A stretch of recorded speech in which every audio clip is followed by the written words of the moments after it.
ନବମ ଅଧ୍ୟାୟ। ସୁତ ଉବାଚ। ସୁତ କହନ୍ତି ସାବଧାନେ, ଏବେ ହ ଶୁଣ ମୁନି ଜନେ। ଏମନ୍ତ ପ୍ରାଣୀ ବଧେ କ୍ଷୀଣ ହଇଣ ଧର୍ମର ନନ୍ଦନ। ସକଳ ଧର୍ମଜ୍ଞାନ ଅର୍ଥେ ବିଜୟ କଲେ ଏକ ରଥେ। ଯୁଦ୍ଧ ଭୂମି କି ସାଜି ସାଜ, ସଙ୍ଗତେ ଘେନି ଦେବରାଜ। ରାଜା ସଙ୍ଗତେ ଚାରି ଭ୍ରାତେ, ସଜ ହୋଇଲେ ଯେଝା ରଥେ। ଉତ୍ତମ ଅଶ୍ୱ ନିୟୋଜିତ, ସ୍ୱଭାବେ ରତ୍ନ ବିଭୂଷିତ। ତାହାଙ୍କ ରଥେ ବିପ୍ରଗଣେ, ବିଜୟ କଲେ ତତ୍କ୍ଷଣେ। ଗୋବିନ୍ଦ ଅର୍ଜୁନ ସଙ୍ଗତେ, ବସିଲେ ନନ୍ଦିଘୋଷ ରଥେ। ପାଣ୍ଡବ ମଧ୍ୟ ଚକ୍ରଧର, କିଏ ବା ଦେବା ପଟାନ୍ତର। ଗୁହକ ଗଣ ମଧ୍ୟ ଗତେ, କୁବେର ପ୍ରକାଶ ଯେମନ୍ତେ। ଏମନ୍ତ କୁରୁକ୍ଷେତ୍ର ଗଲେ, ପାଣ୍ଡବେ ଗୋବିନ୍ଦର ତୁଲେ। ସର ଶୟନେ ଗଙ୍ଗାସୁତ, ଦେଖିବା ଅର୍ଥେ ଉପଗତ। ଅବନୀତ ପରେ ମହୋଗତ, ମହାକ୍ଷତ୍ରିୟ ତପବନ୍ତ। ପାଣ୍ଡବେ ଗୋବିନ୍ଦର ତୁଲେ, ଭୀଷ୍ମ ଚରଣେ ପ୍ରଣମିଲେ। ବ୍ରାହ୍ମଣ ମିଳିଲେ ତକ୍ଷଣେ, ବ୍ୟାସ ସମତେ ମୁନିଗଣେ। ଅପରେ ଯେତେ ଋଷି ରାଜଋଷି, ମିଳିଲେ କୁରୁକ୍ଷେତ୍ରେ ଆସି। ପର୍ବତ ନାମେ ମହାଋଷି, ଧୌମ୍ୟ ନାରଦ ତୁଲେ ମିଶି। ବାଦର ୟଣି ବୁଧ ଦଶ, ଭରଦ୍ୱାଜରେ ସଙ୍ଗେ ଶିଷ୍ୟ। ପରମ ଜ୍ୟୋତି ପରଶୁରାମ, ବଶିଷ୍ଠ ଇନ୍ଦ୍ର ପ୍ରସୋଦମ। ଜାବାଳି ଯମଦଗ୍ନି ମଧ୍ୟ, କପିଳ ଗୌତମ ପ୍ରସିଦ୍ଧ। ଅତ୍ରି କୌଶିକ ଭଦ୍ରସେନ, କୌଚ୍ଛସ ଅଗ୍ନିର ନନ୍ଦନ।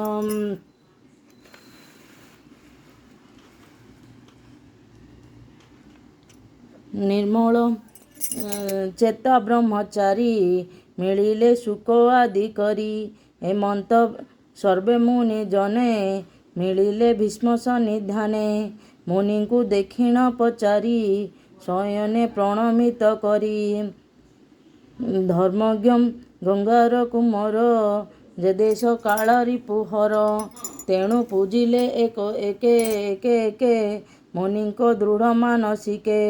କୃଷ୍ଣଙ୍କୁ ହୃଦୟରେ ବସାଇ, ପୂଜିଲେ ଦୃଢ଼ ଚିତ୍ତ ହୋଇ। ଯେହରି ଜଗତେ ଈଶ୍ୱର, ଅନାଦି ଧର୍ମ ନିରାକାର। ପଣ୍ଡୁପୁତ୍ରଙ୍କୁ ଦୟା ଚିତ୍ତେ, ଭାବେ କହନ୍ତି ଜନହିତେ। ଭୀଷ୍ମ କୁହନ୍ତି ଦୟା ଚିତ୍ତେ, ସକଳ ମୁନିଙ୍କ ଅଗ୍ରତେ। ବଡ଼ ଧାର୍ମିକ କୁନ୍ତିସୁତେ, ଏମନ୍ତ ଭାଳି ହୃଦଗତେ। ବନେ ବୁଲିଲେ କଷ୍ଟ କର୍ମେ, ଜୀବନ ପୋଷିଲେ ବିପ୍ରଧର୍ମେ। ଯେଣୁ ଗୋବିନ୍ଦ ଆଶ୍ରେ ଥିଲେ, ଅନେକ ସଙ୍କଟୁ ତରିଲେ। ସ୍ୱାମୀ ମରଣେ କୁନ୍ତି ଦେବୀ, ସରଳ ଚିତ୍ତେ କୃଷ୍ଣ ସେବୀ। ପୁତ୍ରଙ୍କ ଅର୍ଥେ ବହୁ କ୍ଲେଶେ, ଦୁଃଖେ ବଞ୍ଚିଲା ବନବାସେ। କାଳର ବଶ ଏ ଜଗତ, ପ୍ରାଣିଏ କର୍ମର ଆୟତ। ଜଳେ ଯେସନେ ପଦ୍ମଦଳ, ପବନେ ଯେହ୍ନେ ମେଘମାଳ। ଯେ କୂଳେ ରାଜା ଧର୍ମସୂତ, ରକ୍ଷକ ଭୀମ ଗଦା ହସ୍ତ। ଅର୍ଜୁନ ଯହିଁ ଧନୁ ଧରେ, ଯହିଁ ଗୋବିନ୍ଦ ରକ୍ଷା କରେ। ସେ କୂଳେ ପଡ଼ଇ ବିପଦୀ, ଏମନ୍ତ ଈଶ୍ୱରର ଗତି। ଅର୍ଜୁନ ଯହିଁ ଧନୁ ଧରେ, ଯହିଁ ଗୋବିନ୍ଦ ରକ୍ଷା କରେ। ସେ କୂଳେ ପଡ଼ଇ ବିପଦୀ, ଏମନ୍ତ ଈଶ୍ୱରର ଗତି। କେ ଜାଣିପାରେ ତାର ଗତି, ଯହିଁ ପଣ୍ଡିତେ ଭ୍ରମ ହନ୍ତି। ସଂସାରେ କର୍ମର ଆୟତ, ଏମନ୍ତ ଜାଣ କୁନ୍ତିସୁତ। ମନେ ଚିନ୍ତିଲା ସବୁ ଭଲ, ଅନାଥ ପ୍ରଜା ଏବେ ପାଳ। ଦେଖି ଅନାଦି ନାରାୟଣ, ଯେ ଜ୍ଞାନ ପରମ କାରଣ। ମାୟାରେ ଲୋକ ମନ ହରି, ଯାଦବ ବଂଶେ ଅବତରି। ଏହାର ଅନୁଭବ ଗତି, ଅଥବା ଜାଣେ ପଶୁପତି। ନାରଦ ଜାଣେ କିଛି ଚିନ୍ତି, କିବା କପିଳ ମହାଯତି। ତୁ କୃଷ୍ଣ ମହିମା ନ ଜାଣୁ, ମାତୁଳ ସୁତ ପ୍ରାୟ ମଣୁ। ଏହାଙ୍କୁ ଦୂତରେ ନିଯୋଗୀ, ପେଶିଲୁ ପଞ୍ଚଗ୍ରାମ ମାଗି। ବାନ୍ଧବ ପ୍ରାୟ ସ୍ନେହ କରି, ରଥେ ସାରଥି ପଣେ ବରି। ଯହୁଁ ସେ ପ୍ରଭୁ ଭାବଗ୍ରାହୀ, ସ୍ୱଭାବେ ପରାପର ନାହିଁ। ଏଥଳୁ ଭକ୍ତଙ୍କର ଚିତ୍ତେ, ଦେଖ ଈଶ୍ୱର ଦୟା କେତେ।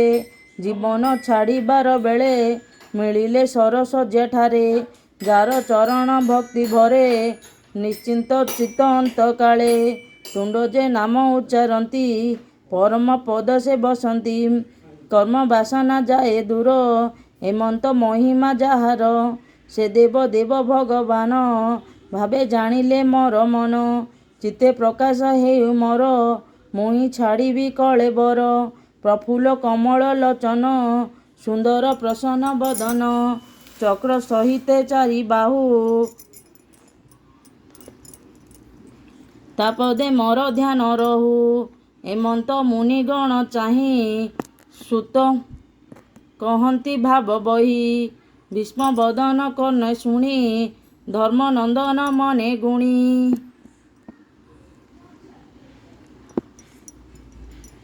ଧର୍ମନନ୍ଦନ ମନେ ଗୁଣି ସର ଶଯ୍ୟାରେ ଭୀଷ୍ମେ ଚାହିଁ କର ଅଞ୍ଜଳି ଶିରେ ଦେଇ ବିବିଧ ଧର୍ମ ପଚାରିଲେ ଅନେକ ମୁନିଗଣ ତୁଲେ ସ୍ୱଭାବେ ଯେତେ ମତ ସଂସାର ଜନଙ୍କର ହିତ ରାଗ ବୈରାଗ୍ୟ ଯାହା କରି ସେ ମାର୍ଗ ସଂସାରୁ ନିସ୍ତରୀ ଯେ ବିଧି ରାଜଧର୍ମ ମକ୍ଷେ ସାଧନେ ଯେତେ କର୍ମ ଯେତେ ବିଭାগে ଯେତେ କରି ଗୃହ ବନସ୍ତେ ବ୍ରହ୍ମଚାରୀ ନାରୀର କର୍ମ ଯେତେ ଧର୍ମ ସେ ବିଷ୍ଣୁ ଭକ୍ତଙ୍କର କର୍ମ ଯଥାର୍ଥ କାମ ମୋକ୍ଷ ଆଦି ଯେତେ ପ୍ରକାରେ ସାଧ୍ୟ ବିଧି ସକଳ କହିଲେ ହରସେ ସେ ପୁଣ୍ୟ ଗ୍ରନ୍ଥ ଇତିହାସେ ଏମନ୍ତ କହି ନାନା ଧର୍ମ ଭୀଷ୍ମର ଚିତ୍ତ ଚିନ୍ତି କର୍ମ ତକ୍ଷଣେ କୃଷ୍ଣ ଭାବ ଘେନି ଗଙ୍ଗା ନନ୍ଦନ ହଏ ତୁନି ସିଦ୍ଧ ପୁରୁଷ ଜଗ ବଳେ ଯାହା ଚିନ୍ତନ୍ତି ଅନ୍ତକାଳେ ସେ କାଳ ଅତି ପୁଣ୍ୟ ଧାମ ଉତ୍ତରାୟଣ ତାର ନାମ ସକଳ ଆଗମନ ଦେଖି ସଂକୋଚ କଲେ ବେନି ଆଖି ସହସ୍ର ବଚନ ଶୁଣାଇ ଅହିଲେ ମୌନ କୁସଙ୍ଗ ହରି ଦୃଢ଼ ମନେ କୃଷ୍ଣ ଚରଣେ ଅବଧାନେ ସେ ହରି ଆଗେ ବସି ଚତୁର ଭୁଜକୁ ପ୍ରକାଶୀ ପିତ ବସନ କଟି ଭାଗେ ବିଜୁଳି ଯେନେ ନୀଳେ ମଘେ ଏମନ୍ତ କୃଷ୍ଣ ରୂପ ହେଜି ଭାଗବତ ଗଦେ ଚକ୍ଷୁ ବୁଜି ଧାରଣ ଯୋଗେ ଧ୍ୟାନ କରି ସଂଶୟ ଦୂରେ ପରିହରି ଯୁଦ୍ଧର ଯେତେ ଶ୍ରମ ଥିଲା ତକ୍ଷଣେ ଶରୀରୁ ଛାଡ଼ିଲା ଇନ୍ଦ୍ରିୟ ଅର୍ଥେ ଯେତେ କର୍ମ ଚିତୁ ଛାଡ଼ିଲା ମତି ଭ୍ରମ ଅନ୍ତରେ ବେନିଜର ଯୋଡ଼ି ବୋଲେ ଗୋବିନ୍ଦ ପାଦେ ପଡ଼ି ଭୀଷ୍ମ ବାଚ ଏହି ପ୍ରକାରେ ମୋର ମନ କୃଷ୍ଣ ଅର୍ଜୁନ କୃଷ୍ଣ ନାମ ସର୍ବ ବିଷୟ ତେଜି ଦୂରେ ଦିବ୍ୟ ଚେତନା ନିର୍ବିକାରେ କୃଷ୍ଣ ଶରୀରେ ହେଉ ଲୀନ ଯେ ହରି ଜଗତେ ପ୍ରଧାନ ଯାର ମହିମା ଯୋଗୀ ଜନେ ଚିନ୍ତି ନ ପାରେ ଜଗ ଧ୍ୟାନେ ସେ ସୁଖ ପାଇ ଏ ଜଗତେ ପ୍ରକୃତି ନାଶେ ଅବିରତେ ପ୍ରକୃତି ତହୁଁ ଏ ଜଗତେ ପ୍ରବାହ ରୂପେ ଆତଜାତ ପ୍ରକୃତି ତହୁଁ ଏ ଜଗତ ପ୍ରବାହ ରୂପେ ଆତଜାତ ତମାଳ ପତ୍ର ପ୍ରାୟ ବନ ଯେ ରୂପେ ମହେ ତ୍ରିଭୁବନ ପିତ ବସନ କୋଟି ଶହେ ପ୍ରକାଶେ ରବି ରଶ୍ମି ପ୍ରାୟ ଅଳକା ଆବୃତ କପାଳ ବିରଜେ ବଦନ କମଳ ଅର୍ଜୁନ ସଖା ପାଦ ତଳେ ମୋର ଚିତ୍ତ ରହୁ ଯେ ନିଶ୍ଚଳେ ସଂଗ୍ରାମେ ଅଶ୍ୱଧୂଳିକାଏ ଶିର ବଧନ ଧୂମ ପ୍ରାୟ ବିରାଜେ ସ୍ୱେଦକଣା ରଙ୍ଗେ ବିବିଧ ଅଳଙ୍କାର ଅଙ୍ଗେ ମୋହର ତୀକ୍ଷ୍ଣ ବାଣ ପନ୍ତି ଯାର କବଚେ ଝଟକନ୍ତି ସେ ପୁରେ ପଶୁ ମୋର ପ୍ରାଣ ସ୍ୱଭାବେ ଯେହୁ ପରିତ୍ରାଣ ସେ ହରି ଅର୍ଜୁନ ବଚନେ ରଥ ନିବଚି ମଧ୍ୟ ସୈନ୍ୟ ଅନାଇ କଟାକ୍ଷ ଲୋଚନ ଆୟୁଷ ହରେ ପରଶନେ କଟାକ୍ଷ ଲୋଚନେ ଆୟୁଷ ହରେ ପରଶନେ ତାର ଚରଣ ମନେ ଚିନ୍ତି ନିରତି ହେଉ ମୋର ପ୍ରୀତି ଯୁଦ୍ଧର ଅର୍ଥେ କପ କରି ସକଳ ଶସ୍ତ୍ର କରେ ଧରି ସମର ଦେଖି ବନ୍ଧୁଜନ ଦୟାରେ ନ ଯୁଝେ ଅର୍ଜୁନ ମାୟାରେ ତାର ମନ ମୋହି ଅନେକ ଆତ୍ମଜ୍ଞାନ କହି ଅର୍ଜୁନ କୁମତି ହାରିଲା ଛଳେ ସଂଗ୍ରାମ ସଂହାରିଲା ତାର ଚରଣେ ମହମତି ନିଶ୍ଚଳ କରି ଆତ୍ମଗତି ମୋହର ତଲେ ସତ୍ୟ କଲା ଶର ନ ଧରିବି ବୋଇଲା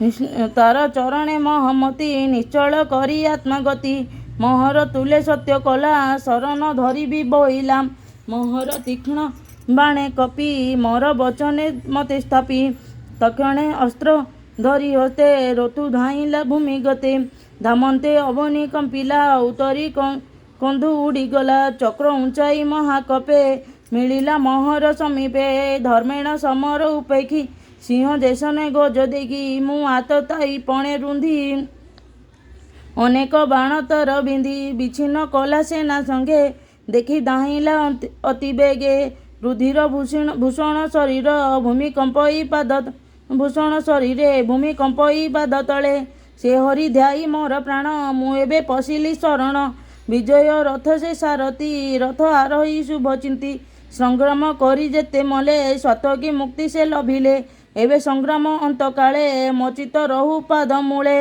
गपनगर वृंदावने राम उत्सव गपी जने ललित गति सुबिलास मनज्ञ हृष्ट मंदहास जाहार संगे भाव करी भवसागरु गले तरी धर्मनंदन यज्ञशाले ऋषि ब्राह्मण देव मेले जाहार पादे अर्घ्य देई सुखे सुंदर मुख चाहि सकल गले मुख्य मार्गे एबे से दिशु मोर अग्रे निर्मल आत्मा रूप होई ज्ञानी हृदय से पसाई सकल चक्षु द्वारे भावी जेने प्रकाश हुए रवि से हरि पादे सुख भोजी पसंती भाव मोह तेजी सुत उवाच हेमंते गोविंद विषये जाहार तत्व ज्ञान होए आत्मारे आत्मा स्थिर करी पवने पवन संहारी देखती सुर नर मुनि गंगा नंदन हेले तुनि जीव तेजिला भाव मोह पशिला गोविंदर दे जीव तचिला भाव मोहे पशिला गोविंदर देहे भीष्म मरण देखी भले से जे अबा थिले कृष्ण तुले सभये बसिले समते पक्षी जेने दिन अंते तक्षणे दुबंदी शबद देव दानवे कले बाद्य साधु शबद शून्यपुरे पुष्प बरसे निरंतरे तक्षणे युधिष्ठिर जाई अनले भीष्म देह देही मुहूर्ते बसी दुख मने उठी सकल महाजने से जहा मते स्तुति कले नमिले कृष्ण पाद तले उठी सकले दुख चिते गृहे चलिले निज पथे पांडवे गोविंद संगते हस्तिना मिलिले तुरीते तक्षणे अंतपुरे जाई अंध गांधारी बसाई गोविंद धृतराष्ट्र बोले युधिष्ठिर राजा कले जहाँक पिता राजा थिले से राजा सुखे राज्य कले एमंत करी राजपणे संगते घेनी नारायण एमंत करी राजापण संगते घेनी नारायण से नारायण पादगते शरण दास जगन्नाथे इति श्रीमद्भागवते महापुराणे परमहंस्या संहिताय वैयासिक्यां प्रथमस्कन्धे युधिष्ठिर राज्ये प्रलम्बे नाम नवमोऽध्यायः।